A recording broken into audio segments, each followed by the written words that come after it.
एक माहौल चल रहा है बोलने की आज़ादी, देश के अंदर बोलने की आज़ादी सबको है। ये हिंदुस्तान है, यहाँ पे बोलने की आज़ादी सबको है। हमारे देश के अंदर कई लोग ऐसे हैं, हमारे कॉलेज आजकल इनमें ये माहौल चल रहा है कि बोलने की आज़ादी के नाम पे अपने भारत माँ को गाली देते हैं, भारत मुर्दाबाद के नारे लगाते हैं और कहते हैं कि बोलने की आज़ादी। बहुत पीड़ा होती है जब देश के अंदर ये माहौल देखता हूँ।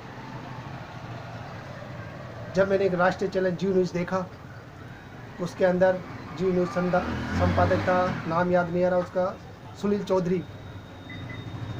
चौधरी, जब उन्होंने एक सैनिक की पीड़ा बताई, वो सैनिक कह रहा था कि हम देश के लिए लड़ते हैं, हमारे परिवार को छोड़ के लड़ते हैं। हम पाकिस्तान से नहीं डरते, उन अलगाववादियों से नहीं डरते, हम माओवादियों से नहीं डरते। हम डरते हैं देश के उन गद्दारों से जो हमारे देश के अंदर भारत को तोड़ने की बात करते हैं, भारत के टुकड़े करने की बात करते हैं। हमें तब बुरा नहीं लगता जब याकूब मेमन को फांसी दी जाती है, हमें बुरा तब लगता है जब याकूब के जनाजे के अंदर लाखों लोग उसके जनाजे के अंदर आता है। हमें तब बुरा नहीं लगता जब अफजल गुरु, जो संसद का मास्टरमाइंड था, जब उसको फांसी दी गई तो हमें बुरा नहीं लगता।